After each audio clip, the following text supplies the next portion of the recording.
for your patience. We starting just a few minutes late, hoping everybody got some food and drink and sustenance before we get started with our exciting event this evening.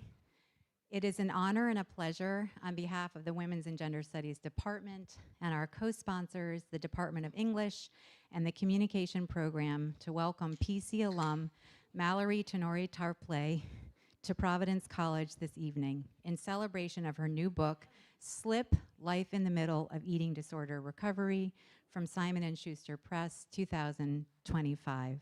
It's also really special and lovely to have Mallary's dad here, Andy Tenore, and his wife and her stepmom, Gina Tenore, as well. So welcome, along with many friends. I think some college roommates here, some friends from the greater Providence, Boston area, and also some wonderful faculty and mentors here that Mallary was lucky enough to work with while she was a student here at Providence College.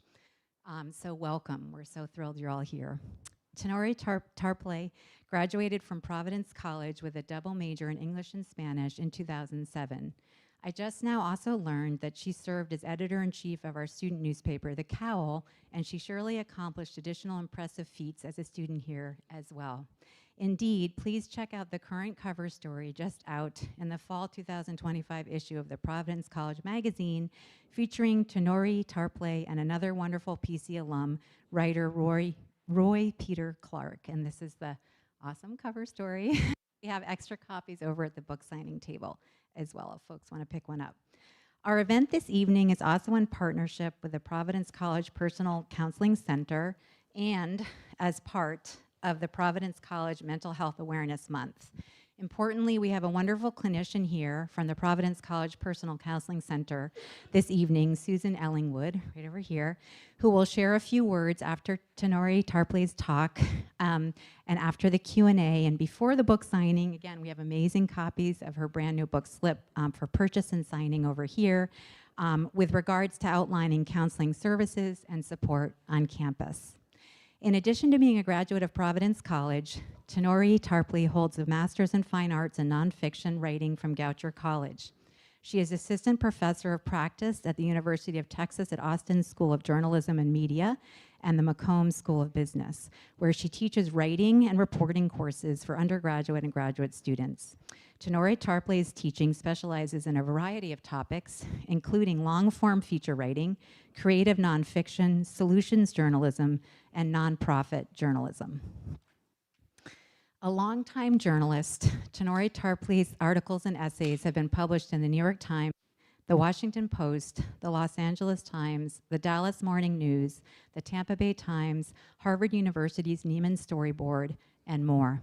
She also maintains a weekly newsletter, Write at the Edge, Write spelled W-R-I-T-E, where she shapes writing tips and best practices. Prior to her current position at UT Austin, Tarpley was Associate Director of UT Austin's Knight Center for Journalism in the Americas, an international training and outreach center for journalists. She was also formerly Executive Director at the nonprofit Images and Voices of Hope, where she developed a storytelling genre called restorative narrative, stories that show how people and communities are finding meaningful pathways forward in the aftermath of trauma. Finally, Tenore Tarpley started her career at the Poynter Institute, a world-renowned journalism think tank. As managing editor at the Institute's website, poynter.org, she wrote and edited stories about the media industry and interviewed hundreds of journalists and authors. Tenore Tarpley's debut nonfiction book, from which she will speak this evening, Slip: Life in the Middle of Eating Disorder Recovery, explores the under-discussed complexities of eating disorders and recovery from them. The book is equal parts memoir and journalism, and it draws from and weaves together Tenore Tarpley's own lived story with perspectives from clinicians, researchers, and others with lived experience.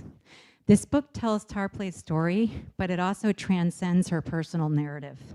With support from a generous grant from the Alfred P. Sloan Foundation to support the science-related writing and reporting in the book, Tarpley was able to interview and survey hundreds of patients, doctors, and researchers to provide a deeper understanding of eating disorder treatment. She draws on this original reporting as well as cutting-edge science to illuminate what has changed in the years since she was first diagnosed. As Tarpley came to learn, quote, full recovery, indeed, as Tarpley points out, there is yet to be a consensus definition of full recovery among clinicians and experts in the field, is complicated. And that idea provides the basis for the groundbreaking new framework explored in this book, that there is a, quote, middle place between sickness and full recovery, a place where slips are accepted as part of the process, but progress is always possible. With new insights and an uplifting message, SLIP brings much needed attention to an issue that continues to affect all too many, and perhaps now more than ever in our social media age, offering a revolutionary perspective on recovery, one that is both grounded and hopeful, life-affirming, and inspiring. Reviews of SLIP have been glowing. Here is an excerpt from only a few. SLIP is accessible, realistic, and hopeful, a must-read for individuals with eating disorders, for their loved ones, for educators, clinicians, medical professionals, activists, and policymakers, and for anyone seeking to understand eating disorders and the path to recovery. For readers who have struggled with disordered eating, or for friends and family who support them, this book will be a welcome balm, reminding them that recovery is not always linear, and that's okay. SLIP is an uplifting book that will raise awareness about eating disorders, reduce stigma, and help survivors and their families stay hopeful. This tremendous book will comfort, inspire, and educate readers. We are lucky that it exists. Please join me in a warm welcome for Mallary Tenore Tarpley.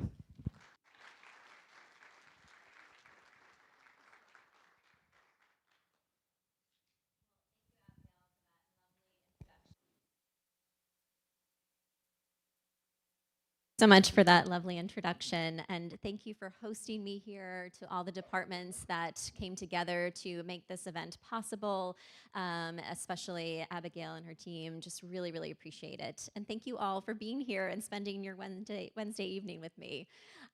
So I am going to be talking largely about my book, but before I do, I wanted to just be able to share these resources with you. I think it's important for you to just know that I'm always really cognizant of the fact that eating disorders are a very sensitive topic, and so I always am careful not to make my talks too triggering by any means, but just know that there are some really great organizations for anyone who might be struggling. If you feel like you might have an issue or a question about eating disorders and you want to look into them further, I hope you'll check out some of these resources. So I'm talking about my book, SLIP, which I won't get into too much in this slide because the whole talk is going to be about it. But SLIP is really a true blend of personal narrative, reportage, and journalism. And so for this book, it really is detailing my own life experiences with anorexia, and it's weaving together that alongside narratives from other people. I surveyed 724 people from around the world who have lived experience with an eating disorder, in part because I fit the stereotypical mold of someone with an eating disorder, in that I identify as female, I live in a smaller body, I'm middle to upper class, and I didn't want this to just be my story alone. I wanted to show that eating disorders affect a diversity of individuals. So I've brought a lot of perspectives from those folks into the book and interviewed about 175 of those survey respondents and clinicians and researchers. So this book was published in August. I got 36 rejections on the way to publication. And so this book really took a while to get out into the world, and it took a little while for people to believe in the importance of a book like this on eating disorders. But the old adage in publishing is that it only takes one yes to get a book deal, and ended up getting that book deal from a Simon & Schuster imprint. So anyone who wants to write a book, stick with it, right? It does require a lot of perseverance. So while I was writing the book, I thought a lot about this particular quote, which is that the best memoirs have dual perspectives, combining the experiences of her two selves, the woman who lived it and the woman who lived to tell the story. So I think that that's a really beautiful quote, particularly when you're writing about illness. And in this case, I almost lost my life to the illness of anorexia. But I'm so glad that I got support and can be here with all of you tonight to share my story. So in the epigraph of my book, I share this quote from Diane Ackerman. And it says that life can survive in the constant shadow of illness and even rise to moments of rampant joy, but the shadow remains, and one has to make space for it. And I love that quote because it's very integral to the way that I think about recovery. And I'm going to talk more about this concept of the middle place, but I want you to keep this idea of the shadow in mind. So, a little bit about my story. This is a picture of me and my mom here. Shortly after this photo was taken, my mom was diagnosed with metastatic breast cancer, and she struggled for 3 years. And while she was struggling, my family and I really referred to her as a soldier in a battle. We thought that she was going to survive no matter what. And even when the cancer had metastasized to her bone marrow and her liver and her brain, we still held on to hope. We would often think about the little engine that could, and we would say, she's going to get to the other side of the mountain. But she didn't. When I was 11 and when she was 40, she died of cancer. And I did not know how to deal with this, so I did what I knew how to do best, which was essentially to put on a happy face. So I walked to school the day after she died and attended school without crying. I read her eulogy without any tears, and I really tried to pretend I was okay. And behind that happy facade was a young girl who was at a complete loss of how to move on with her life. And I didn't know how to ask for help. I thought that grieving was something you were supposed to do in a day's time, and then you were sort of supposed to get over it. And this is a picture of me just a few days after my mom passed away. I went to a 6th grade dance and just put on this happy face and was praised for it in a lot of ways. And so this was sort of the making of what would become an eating disorder, because what I found was that the more time passed, the farther away I felt from my mother. And I found myself wanting to stop time. At the same time, I was taking a health class where we were learning about quote unquote good foods and bad foods. And we were weighed in front of the classroom. And there were all these practices that, looking back on it now, were quite detrimental. And I was beginning to realize that I could change the way my body looked depending on what I ate. So I thought, well, maybe if I don't eat as much, I could stay the same size I was when my mom was alive and I could somehow be closer to her, which is a pretty complex thing for an 11, 12-year-old to think.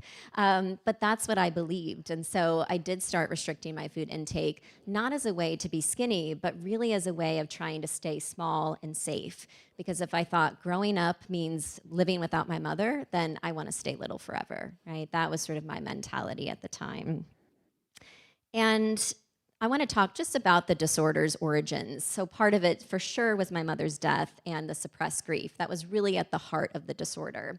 But also this desire to stop time, to stay little, the health class, right? All of these different factors were coming into play, as well as different media influences. So when I was beginning to work on this book, I was going back in time and looking at the media that I consumed. And what I did was I found this old issue of 17 magazine. Many of you are probably too young in the room to know what 17 magazine is, but was a teen mag that we used to read a lot in the 70s, 80s, 90s. I was born in the 80s. And what was fascinating to me is I went back to look at the first issue that I ever read. And my father, to his credit, he wanted to sort of find a way that I could sort of get some answers to questions that I had about changing bodies and things of that nature. And so he said, well, let's get a subscription to this magazine. And I remember reading this magazine, but I had forgotten what one of the cover stories was. And as I looked back online and as I ordered a copy of this through eBay, I reread this article that was titled Girls Who Exercise Themselves to Death. And I was so struck by this. And as I read the article, I remembered having read it as a child. And in reading stories like this one, and in reading stories about how to stop obsessing over your body and start feeling good, I really learned that the quest for a perfect body could become a fixation. And so it was in this article that I really began to understand what eating disorders were. I think if I traced it back, this was probably my first exposure to an eating disorder. And I write about this in the book. So the other thing that I wanted to just explain to is just sort of looking at the manifestation of it. As I got sicker, I was sort of restricting my food intake more and more. I was obsessively exercising. My form of exercise as a 12-year-old was jumping, and I write about this in the book, how I would just jump sky high.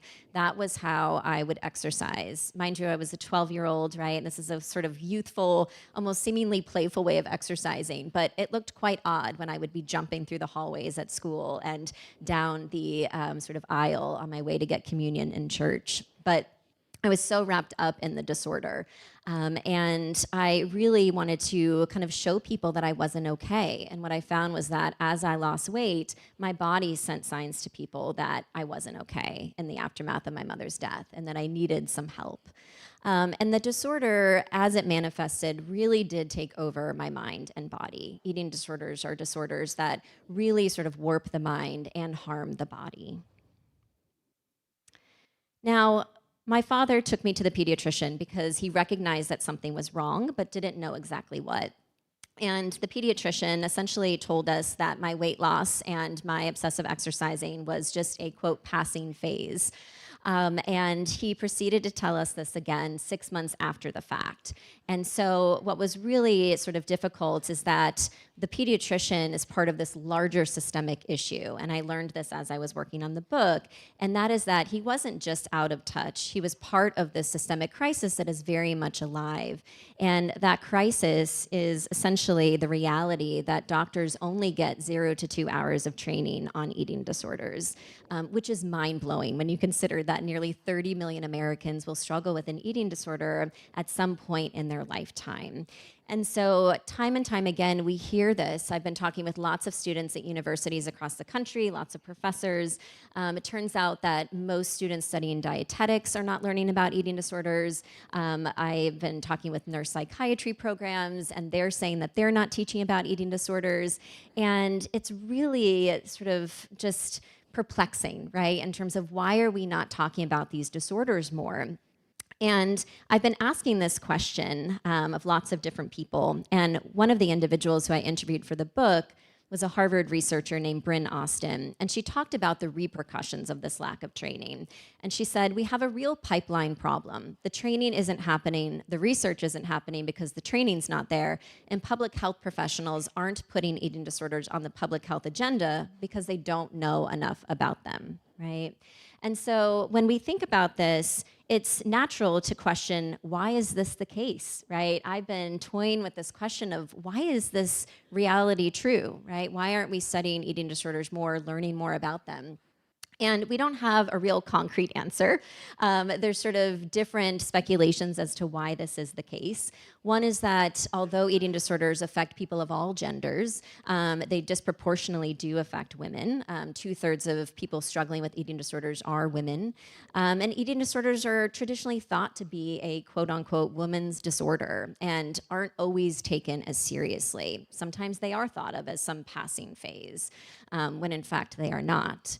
Women of reproductive potential were excluded from clinical trials until 1993, so a lot of times these women's disorders, if you will, were not studied as much, and this remains true today. There's also uncertainty around which field these disorders fall into. A lot of times, sort of people in the mental health realm will think, well, we don't know enough about them, and medical doctors will think, well, this is sort of part of the mental health realm, right? And so no one's really claiming these disorders in terms of studying them. And then there's a lot of sort of this kind of reality that these eating disorders are overlooked in a society that is steeped in fat phobia and diet culture, right? Kind of thinking that there's this normalization of eating disorders. So there's a lot at play in terms of why this is happening. But one of the things that I wanted to do was talk with people with lived experience to get a sense of how has the medical community perhaps failed you? How has it helped you, right? In some cases, there were people who said, my pediatrician did catch this and referred me to a higher level of care. But there was one woman who I interviewed named Charlotte, and she was talking about how it was really difficult to find care for her daughter, Belle, who has anorexia. And she said, there's no one here in North Carolina where we live who has any experience with eating disorders. And Charlotte herself grappled with anorexia, and her daughter is now. And she recalled one time when she took Belle to a local cardiologist to get her heart checked, concerned about anorexia's effects on it. The medical staff told me, "Oh, she's fine. Her heart rate looks good. She must be a runner," Charlotte said. And I'm thinking, no, you can't tell her she's fine. Their family doctor, meanwhile, has told Charlotte, "You know more about eating disorders than I know," right? Very telling quote. And we know too, just in terms of thinking about running and athletics, that young athletes tend to be at a greater risk of having an eating disorder if they play sports that focus on personal appearance. And so some of those sports can include swimming and diving, wrestling, gymnastics, figure skating. Some other people who I talked to also spoke to the challenges of this sort of lack of training in the medical community. There was one woman, Stacy, I interviewed, who said that she began to restrict her food intake at age 11, and she ended up developing anorexia by age 12. And she lost weight, but was never considered clinically underweight. And her naturally big body disguised her disorder, making it easier for family members and medical providers to overlook her need for care. When she was 15, she was eating so little she fainted, but her pediatrician declared he could find nothing wrong with her. Stacy, who grew up in the US and now lives in Europe, has dreaded going to the doctor's office ever since. On more occasions than she can count, primary care physicians have offered her Weight Watchers vouchers, not knowing about her history with anorexia. She, like so many people who don't look the part of someone with an eating disorder, has never had an official diagnosis. And this is the reality for a lot of people who have eating disorders but are never actually diagnosed. You're going to see that I'm kind of including some longer quotes. Normally, if I were teaching my classes at UT, I wouldn't have such dense slides with these texts, but I want to include excerpts from the book because I think it's important for you to see these different excerpts and understand a little bit more about the writing in the book and the narratives within it. The last narrative along these lines that I want to share is from a gentleman named Henry. And he talked about how when he was a freshman in college, he tried to get medical help for his eating disorder, but he found that no one believed him. He said, "I saw a psychiatrist, and the first thing he said was, 'You can't be anorexic because you're not emaciated. You must be binging.' He thought I was lying. I wasn't really surprised when he said all that because I kind of expected it, and I just used it as fuel for the fire."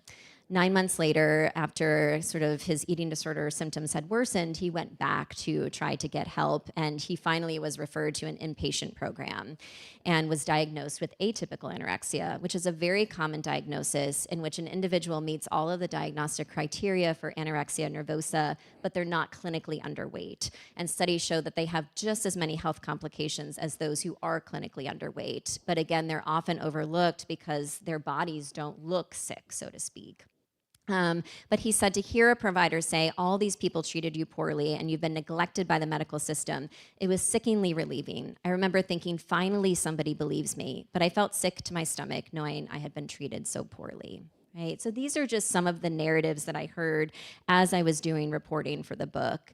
And piggybacking off of this concept of atypical anorexia, it's important to note that lots of research has showed that many people struggling with eating disorders are not emaciated, right? Which is sort of the image that we have in our heads when we think about people struggling with eating disorders.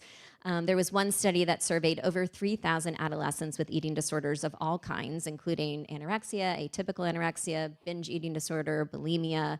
They found that only 6% of them were clinically underweight. Pretty telling, right? Only 6%. And it's also important just to note about how the lack of medical training can lead to a lot of misconceptions and can make it so that many different groups are marginalized when it comes to treatment. So just wanted to share some of the stats here. Doctors are significantly less likely to ask BIPOC and transgender people about eating disorder symptoms because eating disorders are very often thought to be white teenage girl issues. Black girls are 50% more likely than white girls to exhibit bulimic behaviors. Asian American college students report much higher incidences of restricting and purging compared to their white peers. And transgender college students are 4 times more likely to report disordered eating habits compared to cisgender students.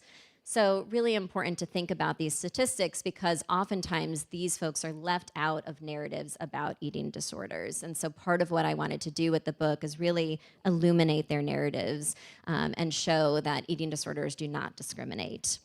In fact, these disorders are on the rise. So, some telling statistics from 1990 to 2021, there's been a 17.95 increase in the prevalence rate of eating disorders. So, we are seeing greater prevalence of these in part because of social media. Nearly 30 million Americans and 70 million worldwide will suffer from an eating disorder, and only 30% seek help.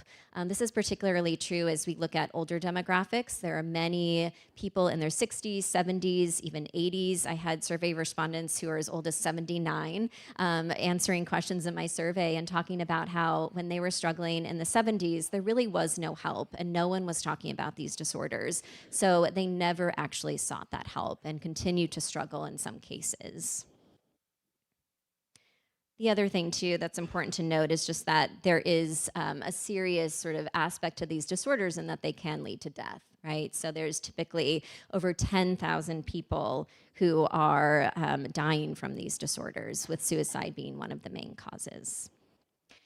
So I got to the point where, in my own kind of eating disorder experience, I was quite sick, right, and needed very critical care.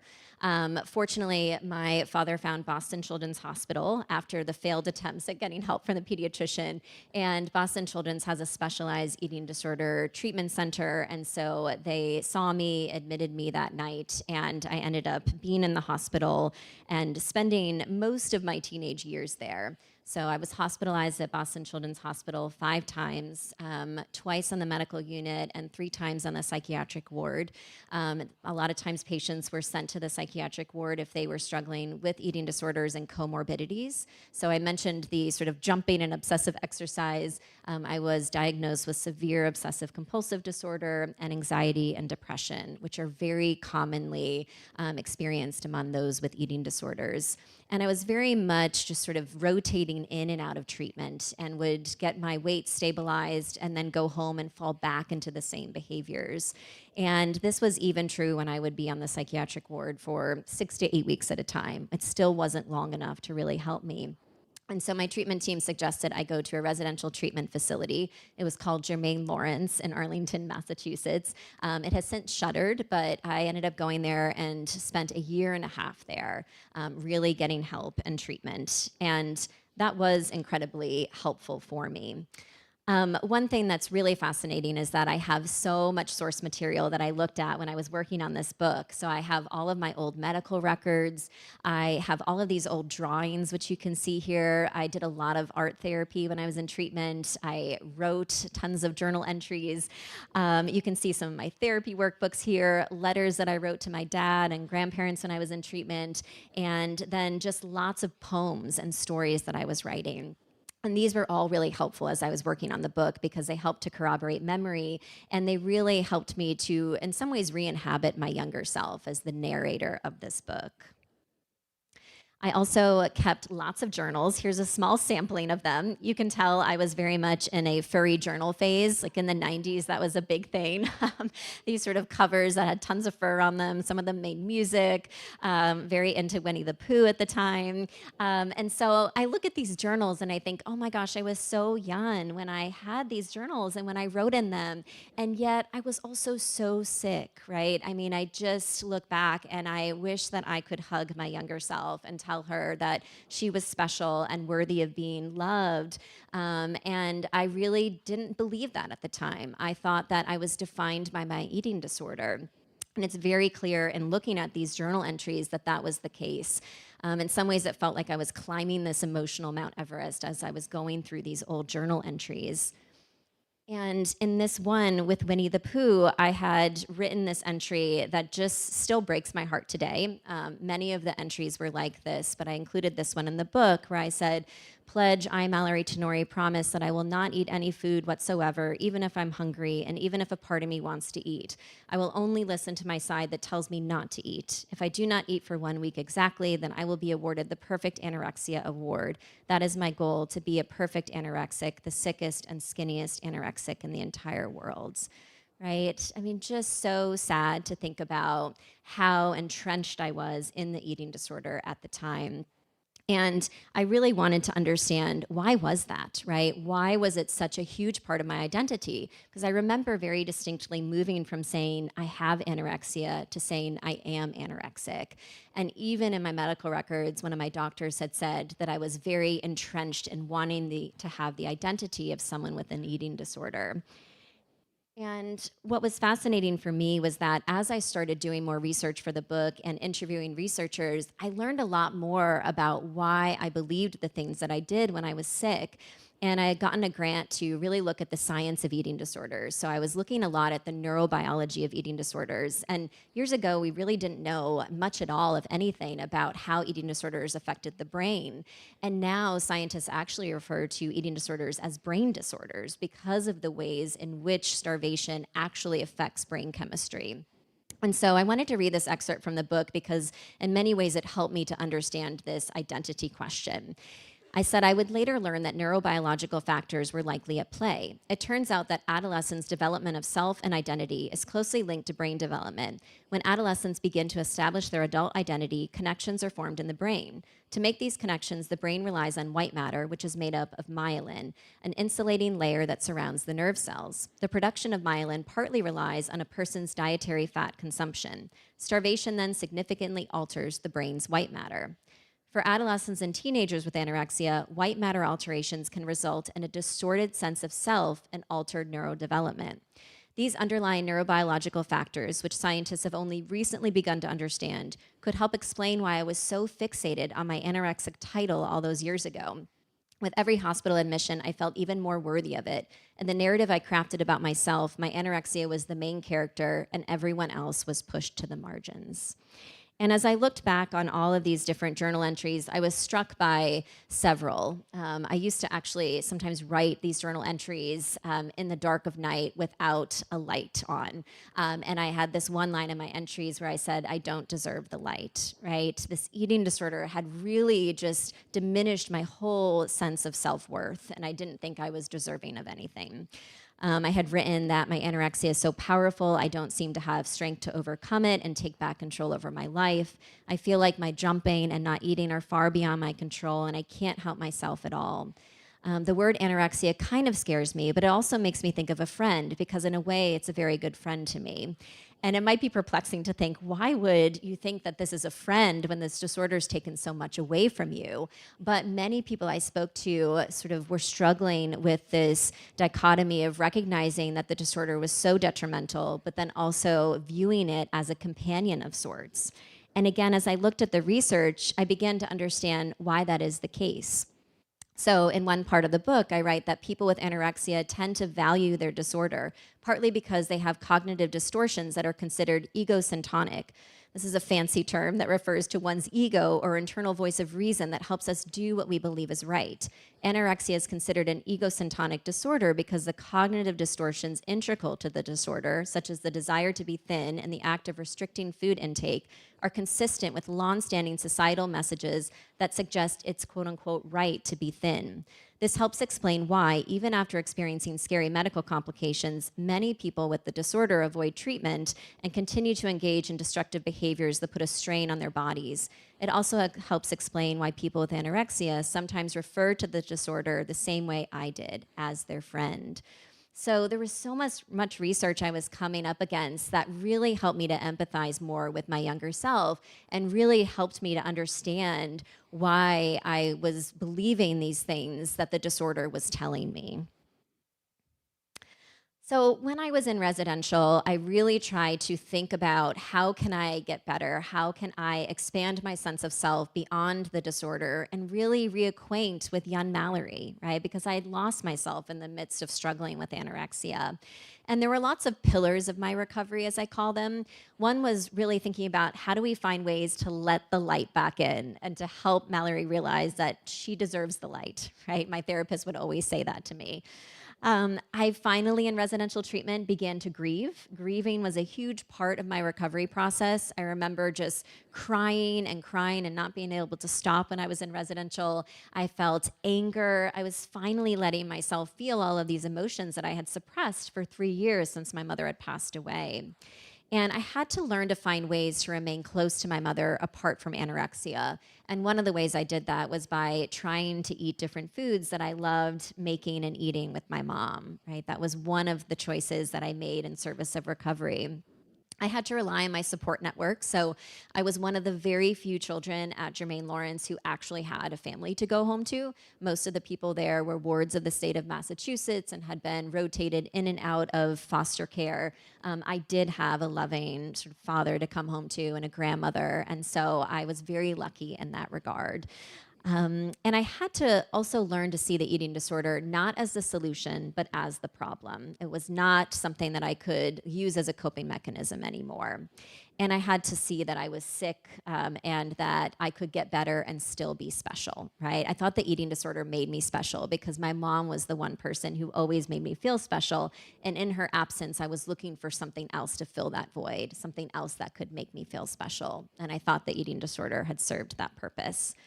And I think that's an important part of recovery is recognizing what purpose did the eating disorder serve and also what did it threaten to take away.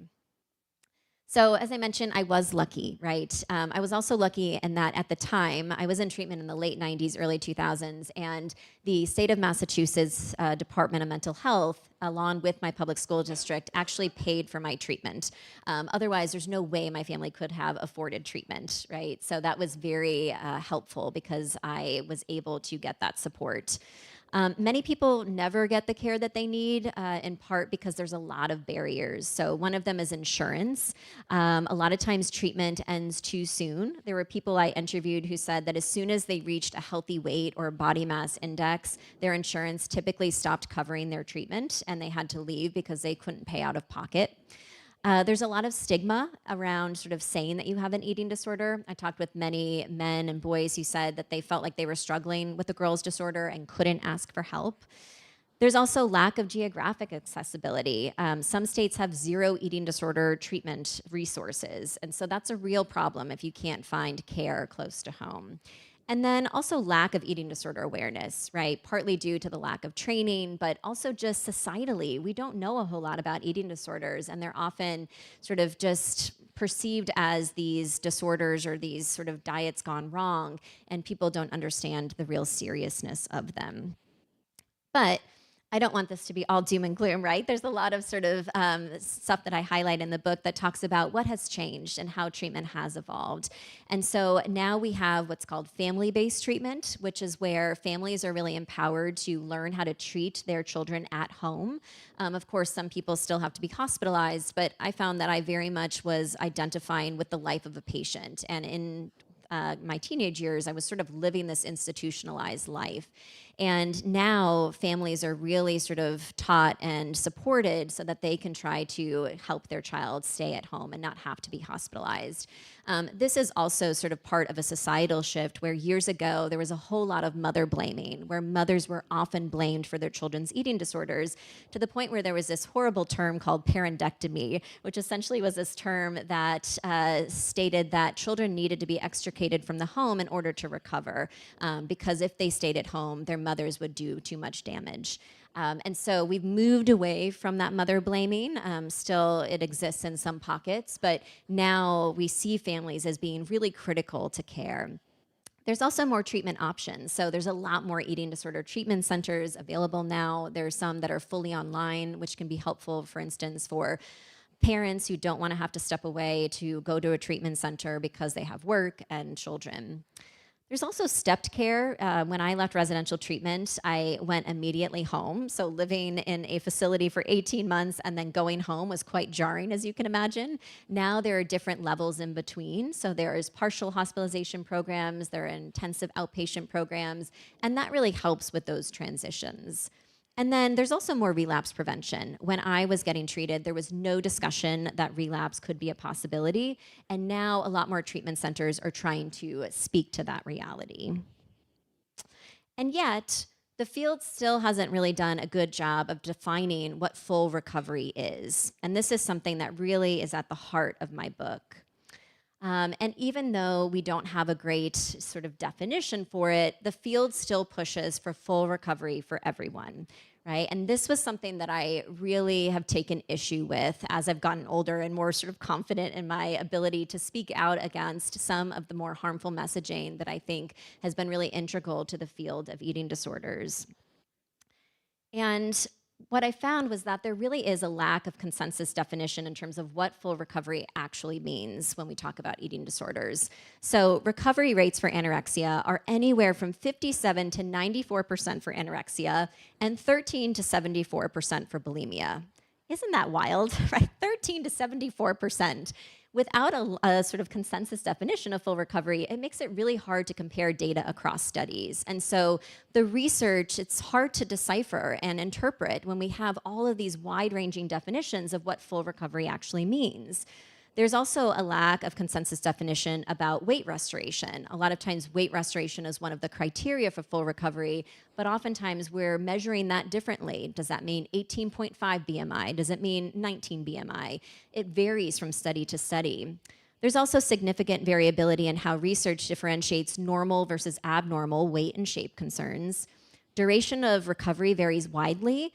Certainly, if you're looking at a study that is analyzing patients 6 months out of treatment, it's easy perhaps to say that yes, they're fully recovered, but the real hard work begins longer term, right? And we're not seeing more of these longitudinal studies that look at whether or not full recovery is actually sustainable. And often, as they talk about full recovery, the cognitive factors are left out. And by that, I mean a lot of people with eating disorders have these ruminations where they're thinking about the eating disorder and it's taking up their entire mental space. And yet, that's harder to measure. So that's often left out of full recovery definitions. And I've often wondered, are you actually fully recovered if you still have these debilitating thoughts, right? And I did talk with some researchers who are beginning to look into this. Now, for me, I did not know what full recovery meant, but all of my providers were pushing for it. And so, being a perfectionist, as many people with eating disorders are, right? There's research showing that people with eating disorders share a lot of temperament traits, perfectionism being one of them. I equated full recovery with a perfectionistic ideal. So, I left treatment and I said, I'm going to get all A's. I was a junior in high school by that point. And I did get all A's. I joined all the extracurriculars I could, became president of National Honor Society, was editing the school newspaper, was doing all of these things, and was also maintaining my weight. I stopped going to therapy because I thought, I don't need this anymore. I'm fine now. And so I thought, if this is what full recovery looks like, then I'm getting an A+, right? And so, whereas I once wanted to be the sickest anorexic, now I wanted to be the poster child for full recovery, right? You can probably see where this is going, right? A little hard to maintain something of that nature. And I will say that it was really, in some ways, terrifying to live in this place of full recovery as a perfectionistic ideal. I write in the book that by all accounts and standards, it seemed like I was thriving. But the truth is, I didn't know exactly what full recovery meant, and I couldn't recall anyone ever defining it for me. In my mind, it was the ultimate measure of success, a life completely free from anorexia. My black and white views of sickness and recovery came with protective barriers. If you master the art of full recovery, I reasoned, then you won't get sick again. If you don't make any mistakes, you'll be safe, right? So I thought if I faltered, I would be failing. And as you can imagine, living in those extremes was exhausting. So at times I wondered if it was hurting me more than protecting me, but I didn't trust there was a space in between. It seemed too unknown, too precarious. I worried that if I made just one wrong move by skipping a meal or sneaking in some jumps, I would fall into dangerous territory. If sickness was a dark dungeon, full recovery was a pristine house with floor-to-ceiling windows. Everyone was watching me, willing me to keep the house free from messes. And so I made sure to keep it as tidy and as sanitized as I could. I was afraid that if I didn't, I would get kicked out, proving I never really belonged there in the first place. And I maintained this full recovery, if you will, feigned though it may have been, for about 2 years, and then came to PC. I loved my time at PC, I will just say, go Friars. But I also struggled a lot when I was at PC. And I, as a college professor now, just want to speak truth to the reality that college is a really hard time, particularly if you're struggling with eating disorders. And when I was a freshman, I lived in McVinney here. Anyone else? Lived in McVinney, yes, nice. Lived on the 8th floor. But I really had a lot of self-induced pressure. I was putting pressure on myself to succeed academically. Now, mind you, I had been in treatment for a lot of my high school years, and while I was still taking classes, they were quite rudimentary. I was taking classes at the treatment centers and was getting credit for them, but I felt very overwhelmed by the time I was in college because I'd really missed out on a lot of my high school education. And I was dealing with some familial changes. There were some changes happening at home that were hard to grapple with. I was on my own, and I felt like I had to be on my own in terms of recovery as well, even though I did have a really great group of friends, some of whom are here tonight. And then I feared the freshman 15, which I hate this term, right? I actually wrote a piece for Time magazine about a month ago talking about how the freshman 15 is actually a myth. So many of you probably hear this term on campus, but don't believe it. And as a professor in Women in Recovery, I wish I knew then what I know now, which is that studies show the average weight gain for first-year students is actually only around 2 to 3 pounds. And far more concerning is the fact that the median age of onset for eating disorders in the US coincides with the typical age of college enrollment. Right? And there are some studies that show that freshmen actually are losing weight in greater proportions. And yet that's not the narrative we hear, because in our society, we're much more focused on weight gain and sort of fear mongering around that weight gain. So at the time, I did not know this, and I was petrified of gaining that weight. So as I was moving through college, I found that it was really hard to reckon with recovery. And I wrote that my recovery didn't come with any fragile labels, but I sometimes wish it had. Maybe then I would have learned how to handle it with care. Maybe then I would have realized that recovery isn't ironclad. It's more like glass, beautiful to behold, but breakable. As a child, I let anorexia speak for me. Rather than saying I was having a hard time with my mother's death, I let my body get so small and weak that no one could deny I needed help. But as a freshman in college, after years of treatment, I didn't think it was acceptable to seek support. You're fully recovered, I told myself. You shouldn't need help anymore. I had enough self-awareness to recognize I needed help, but not enough self-compassion to ask for it. So I really did believe that I was beyond needing help. I thought, I'm supposed to be over this. I'm supposed to be fully recovered. And so I very much kept my eating disorder secret. And I write that I knew I had a healthy self within me, but it wasn't strong enough yet to overpower the eating disorder self. I was sucked back into a war between my two selves, one healthy, one sick, battling for my attention. I prayed someone would notice I was struggling, but there were no visible signs, no weight loss or spurned meals to signal that something was wrong. Internal and infernal, my thoughts went unnoticed by everyone but me. And I found I was really grappling with these eating disorder thoughts. It was as if anorexia was knocking at the door saying, let me in, let me in. And at a certain point, that door just cracked open and anorexia barged back in. Now, this is very common, right? Where we have folks who are moving forward in their recovery, maybe if they had lost weight, that they've regained it, but they're still dealing with these cognitive distortions. And I interviewed several people for whom this was the case. One of them was Fatima, who's in her 20s, and she told me that 95% of her thoughts center on her food intake and body image, and yet she was supposed to be sort of recovered. She said, I can't seem to move beyond this thing, even though in many ways I'm better. I have so much more of my life back. I can eat, I can socialize, I have friends, and I'm not hurting my family. But this place in my recovery hurts too, because no one knows what's going on inside my head. I eat, but I hate myself for eating and for wanting to eat, and I'm so constantly afraid of weight gain. This fear is the fuel that keeps the cognitive aspect burning. And so for me, when I was in college, I kind of slipped and then was sliding and didn't know how to stop. I wrote in my journal at the time, you're supposed to be recovered with a capital R, right? And then why can't you just recover? I was so infuriated by this. And I was experiencing all these disordered thoughts. And one night, alone in my dorm in McVinney, I ended up binge eating. It was the first time I'd ever binge ate. And by definition, binge eating is when you're eating large amounts of foods in private typically, and you have this out of control feeling associated with it. And I didn't know what had happened, and I vowed to do better the next day. And in my mind, that meant restricting. And so I became caught in this vicious cycle of binge eating and restricting, which lasted for over a decade. I was really good at hiding it because folks with eating disorders do tend to be very good at hiding it. So no one really knew that anything was wrong. I did eventually seek help from a psychologist in the counseling center, and that was really beneficial.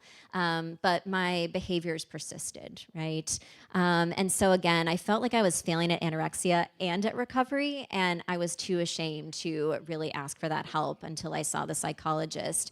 But even then, I wasn't delving as deeply into what was happening as I should have. And I said I could have sought counseling or talked to my father. This was sort of before in the book I mentioned actually seeing the psychologist, but I was determined to figure it out all on my own. Everything felt like an emergency, and in the absence of any other help, anorexia was my first responder. And that is the reality of eating disorders, is that they are always there, right? And they're always sort of beckoning you back. And part of recovery is just trying to silence the disorder and its beck and call. Now, I've since learned that relapse is very common. I didn't know at the time that I was in the midst of a relapse, and so now I know that I was. But 40 to 50% of folks with anorexia nervosa will end up relapsing. 41% of those with OSFED will. And OSFED is essentially just a diagnosis that describes individuals who don't meet all the diagnostic criteria for other more commonly known eating disorders, but they're still struggling. It's 30% relapse rates for bulimia and binge eating disorder. And then something called diagnostic crossover is very common. And this is essentially where we have individuals who are moving between eating disorder subtypes or diagnoses. So for instance, my sort of binge eating was very different from my restricting from years prior. But this is very common, and the field refers to it as this diagnostic crossover. So there are all these things I didn't know at the time, right? And I wrote in the book about how I spun a false narrative, weaving threads that became tangled in lies. It seemed easier to pretend I was the heroine of a coveted recovery narrative. I was sick, then I got better, than to describe this place I found myself in, somewhere between acute sickness and full recovery. So I told a recovery story that shaped people's perceptions of me, leading them to believe I was a healthy eater who took good care of her body and was fueled by willpower. I continued, even in the midst of this relapse, to tell everyone I was fully recovered, even though I wasn't. So there was this great disconnect between the narrative I was living out and the one I was sharing with the world. And I have a picture of Hershey Kisses here because I remember when I was in my first job out of college, I was at a work retreat and there were all these Hershey Kisses out on the table, and a colleague had asked me if I wanted a Hershey Kiss. And before I could even say yes, another colleague interjected and said, "Are you kidding? Mallary would never eat Hershey Kisses. She's a healthy eater." And I just remember thinking that my disorder had dismantled my desire in that moment. And I said, "Oh, no, thank you. I don't want any." But that night, as I was driving home from work, I stopped at the grocery store and bought a huge bag of Hershey Kisses and inhaled them once I got home, right? And so that for me was a reminder of sort of this disconnect between who I was in the real world and then who I was actually behind closed doors. Now, at the time, I was really desperate to find other narratives of people who found themselves in this weird space in between acute sickness and full recovery. And I couldn't really find any narratives about this. I came across this Glamour article that said, if you survived the early 2000s without body issues, congratulations, right? And so I think we could say the same thing now. And all the books that I read about eating disorders were written from the perspective of people who were fully recovered. And so I felt like there was this real lack of a mirrored image because I didn't see my own story in the books that I was reading.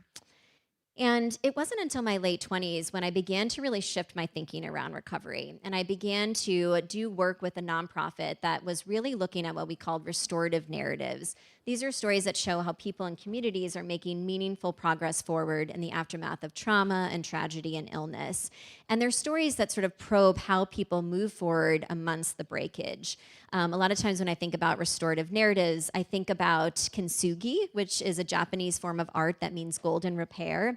And it's in which these pieces of broken pottery are essentially mended with powdered gold and lacquer. So rather than treating the breaks as blemishes to conceal, the technique shows us that what was once fragmented can be made whole again. And so I think that's a really beautiful metaphor for thinking about restorative narratives. And these narratives really reveal this arc from heartbreak to hope, illness to wellness, suffering to survival. And I was training journalists on how to tell these restorative narratives. And as I was doing that, it occurred to me that this could be a really helpful framework for thinking about my own recovery from an eating disorder. So I was telling journalists that they should write about the messy middles of people's recovery. And I thought, maybe I'm in the messy middle, right? And so I ended up coming up with this term, the middle place, to describe this liminal gray space between acute sickness and full recovery.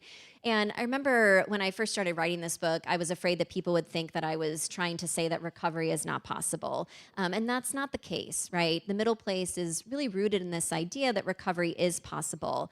But it also is this belief that recovery is possible, and yet it's messy, it's imperfect, and it's very much ongoing. And so the reason I titled my book Slip was because I wanted to remove the stigma and shame that is associated with that word in eating disorder recovery. I remember one of the clinicians I was interviewing said, I wouldn't title your book Slip because that word has a really negative connotation in our field. And I said, well, that's precisely the point, right? I want to remove that negative connotation. And being a writer, I looked up the etymology of slip, and it's a Middle English word that actually comes from the word slippin', which means to move forward softly. And I think that that's so much of recovery, is moving forward softly and recognizing that when we slip, it doesn't have to be grounds for failure. It can really be an opportunity for growth. And often we are slipping when we're making choices in service of recovery, because we're making hard choices. Inevitably, we're going to slip and fall. The very word slip suggests some sort of forward movement, because you can't slip if you're standing still. So this whole idea of slippage was really important to me. And I often think that within the middle place, it's about aiming for more recovery day by day, with the understanding that that could lead to a fuller expression of recovery, right? You might not necessarily reach full recovery, but you can emerge as someone who can lead a fuller life. And I will just say that I don't want to discredit the fact that full recovery can be possible. I did interview individuals in the book who consider themselves fully recovered, and there is research showing that over time, right, this is the only study that I know of that has really looked at recovery in a longitudinal way, but the study looked at 246 participants and found that roughly 63% recovered at the 22-year mark, compared with 31.4% at the 9-year mark, right? So again, the definitions of full recovery in this, we could take issue with, but it does show that sometimes it really takes a while to get to a fuller expression of recovery. And as I think about the middle place, I do just want to say that oftentimes when we think about narratives of eating disorders, the messy middle is very often overlooked. I don't know of any other books that look at the middle place, right? Which is partly why I wanted to write this book. It's an untold narrative and an unpopular one, because we live in a society that really holds up stories with protagonists who prevail and overcome their disorders. It's much harder to write about what it's like to actually be in the middle of it, right? And so I think that's important. And it was part of my mission as an author to really sort of speak truth to the fact that when we're sick, ideally, right, we're treated and recognized. But within the middle place, oftentimes we're stigmatized and overlooked. A lot of times people think, well, why can't you just get better, right? Why are you still dealing with this? So there's a lot of stigma associated with it. And then those who are fully recovered are often amplified and praised. They're the ones who we read about in books. They're the ones who we hear about in talks. And I find that the middle place can be very wordless. And so part of what I want to do is really empower people to come up with their own verbiage for talking about recovery, and to really think about how there is this semantic expanse between acute sickness and full recovery, right? There is this widening of words that can happen. And by giving a name to this middle place, that's what I hope to do, is give people more sort of words to describe where they're at in their recovery.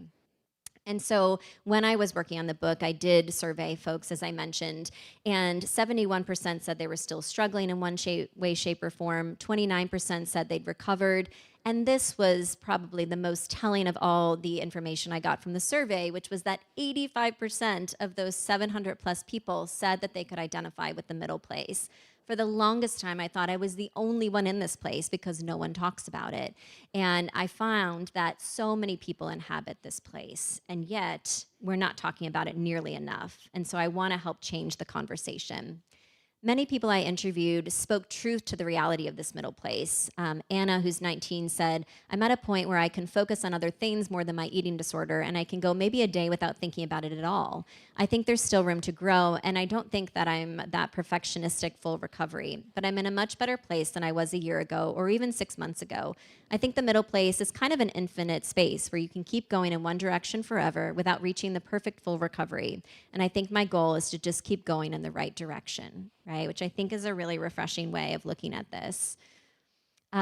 Henry, the man I mentioned earlier, said that a lot of us got into this mess in the first place by striving for perfection. So I think striving for anything other than the middle place would be damaging for me. For me, being in the middle ground means being healthy but informed. I know that I'm never going to have a perfectly healthy relationship with food, but I'm going to do the best I can to keep myself fueled while being aware that I'm at risk. And in my interviews, I would talk about the middle place. And what was really interesting is that by the end of the interviews, I would hear people using this language to describe their recovery, which I found really powerful. And then the last quote I wanted to share with you from someone with lived experience is from Stacy, who I mentioned earlier. And she said, "It seems impossible to be and a body in this society without some degree of ongoing efforts at weight manipulation. And I've resigned myself to walking a fine line of tolerable restriction without letting it overwhelm my life. At the end of the day, I still live in a larger body than the structures of society deem to be acceptable, normal, and worthy." So I think it's also really hard to push for full recovery in a society that very much values the thin ideal. And Stacy's story reminded me of something I included in the book called normative discontent, which is sort of this fancy term to describe the fact that research shows that the vast majority of men and women in our society have some level of discontent with their bodies to the point where it's more the norm than the exception. So that's the society that we are recovering into. So to recover and think we're never going to have a bad body image day or never have sort of issues with food is almost unrealistic in the society that we live in today. And this is against the societal backdrop of a $76 billion diet industry. One of the women who I interviewed, she actually is the one who came up with this term, normative discontent. She told me women's physical appearance cuts all the way down to our identity and what it means to be a woman. It gets rewarded in terms of social success, career success, academic success. Of course, the pressure on women to be beautiful goes way, way back. But the difference that emerged culturally around the mid-20th century was sort of a democratization in a bad way of attaining the ideal. Women in America began to feel like everybody could obtain it, and that made it even more toxic. There are all these industries that profit from the discontent. In other businesses, if the product doesn't work, we blame the product. But in the beauty business, if you don't become beautiful, we blame you. It's not the cream or the diet or the exercise equipment, it's you. We internalize this so readily rather than pushing back, right? I'm sure many of you in here can relate to this. I certainly know that I can. And so it's important to kind of think through these things. And I have found that recovery can give us an opportunity to push back and create a new narrative. And that's been really important to me, both as a woman in recovery and as a writer. And the stories that we tell ourselves, they really do matter, right? It's not solely our life situations that determine our well-being, but also how we choose to tell the stories about these situations and where we place the chapter breaks. So I always say that stories can't save us, but they can steer us in the right direction. And I was really intrigued by this within the context of narrative psychology. So there are two researchers at Northeastern University who have looked at what are called contamination narratives and redemption narratives. Contamination narratives are when people view their lives as moving from good to bad, and redemption ones are when people view their lives as moving from bad to good. And the researchers said that people who find redemptive meanings in suffering and adversity and who construct life stories that feature themes of personal agency and exploration tend to enjoy higher levels of mental health, well-being, and maturity. So there is something to this idea that the stories we tell ourselves really make a difference in terms of our recovery. And as I have sort of thought about what does recovery mean to me now in terms of where I'm at in my life, I've thought about how it is less about the eradication of one's disorder and more about the elucidation of it. It's about developing a clear understanding of the parts of ourselves that may have contributed to the disorder and turning them into strengths rather than dismissing them as weaknesses. Instead of diminishing who we are, we learn to expand our sense of self. So I think that way of looking at recovery has been really helpful for me. And as we sort of segue to the last 5 or so minutes of the talk, I want to just talk about sort of more recent years, right? For me, a big part of my own recovery narrative was falling in love. And I never thought I'd say that because I didn't meet my now husband until I was in my mid-20s. I never felt sort of secure enough in my body to even really do much dating at all. But I ended up meeting my husband, Troy, around the same time that I was beginning to explore restorative narratives. And I found that once I ended up kind of being in a relationship with him, I couldn't hide the disorder as much. And so I began to talk with him more about my slips. And I thought that that would make him run for the fields, right? Sort of run far away, because I thought he's going to say, oh, I don't want to have to deal with someone with an eating disorder or someone who's in ongoing recovery. But what I found was that the more I told him about my experiences, the closer it brought us together, right? And truth kind of became this super glue that made us closer as a couple.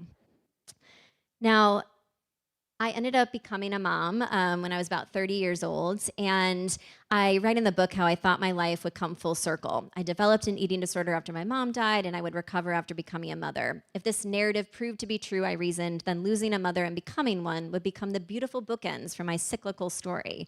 But postpartum, it had become clear that the narrative I envisioned turned out to be too neat, the ending too premature. So I now have 2 kiddos, but postpartum initially, I had a lot of unexpected slips. And I mention this because it's really important to normalize slips and talk about them.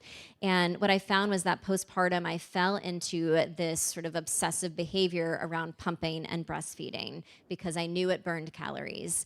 And it seemed that the obsessive compulsive disorder I'd struggled with as a child had been hibernating and was suddenly wide awake. Now, instead of jumping, I was pumping. And so I write about this in the book because it's not something that is talked about at all.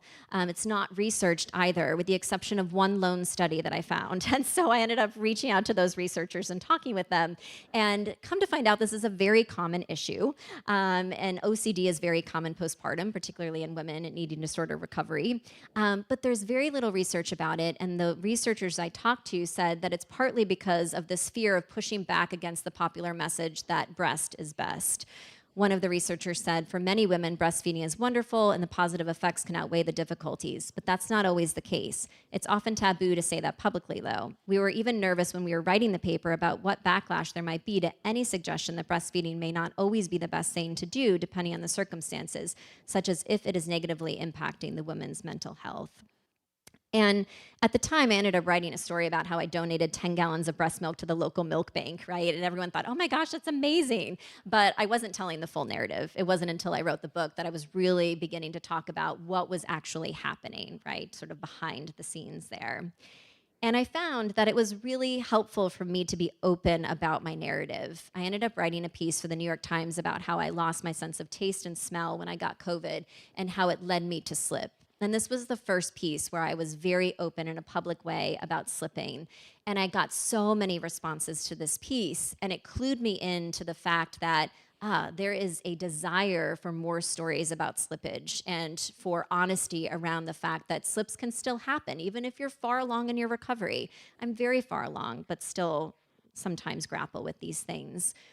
And so now I write a lot about this, right? This is a piece I wrote for the Wall Street Journal in August talking about slipping. And I ended up getting all of these different emails from people who were in recovery from substance abuse who said, yes, like this very much relates to me. So I think this idea of the middle place is certainly applicable to eating disorders, but lots of mental health disorders and even grief and loss. And now I really see it as my mission to try to think about these issues, talk about them. I write about them quite often and talk with my kids about them as well so that I can really help them to understand what diet culture is so that they can learn to identify it.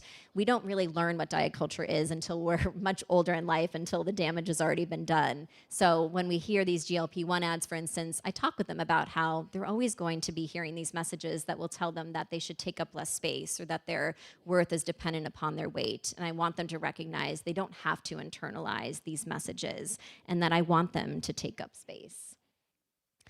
The last thing that I'll just say is as I start thinking about kind of the future and what I want for my kids, I was really keen on looking at the genetic components of eating disorders, which is in the last chapter of my book.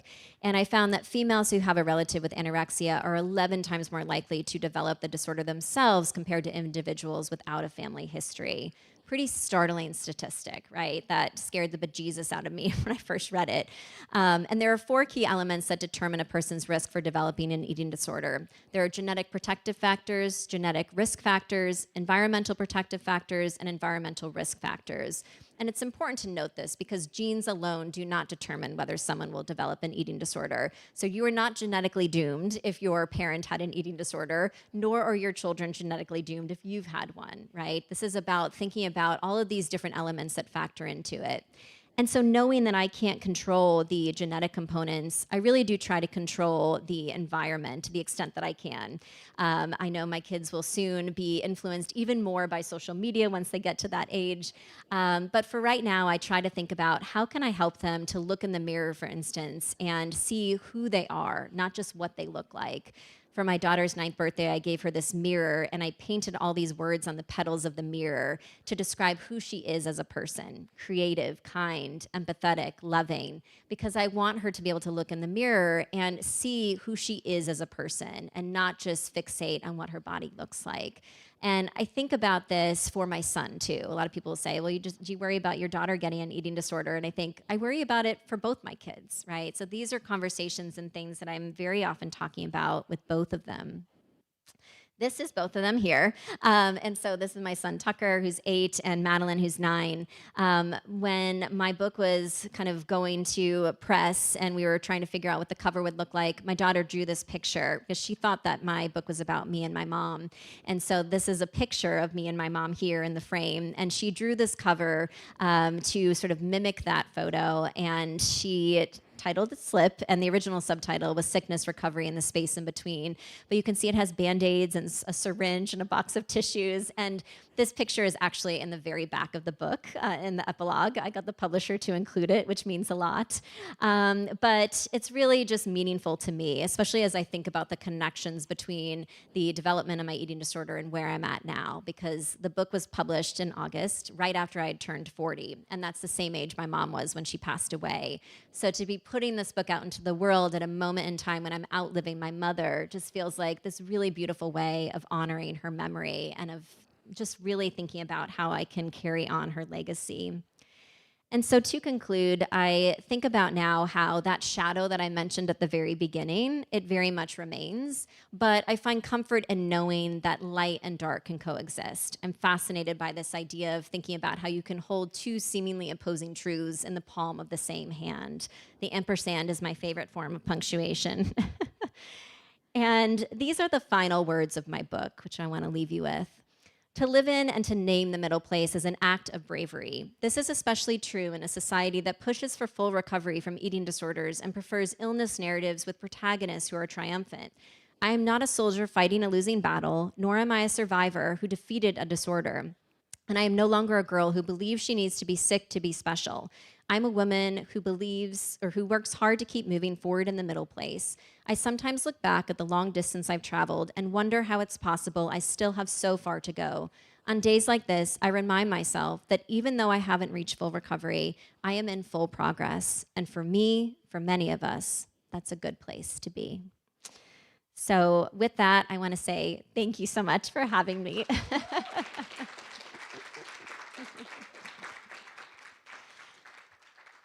Thank you. And I do hope you'll keep in touch sincerely. This is my information up here, so feel free to take a picture and just keep in touch. I'd love to hear from all of you.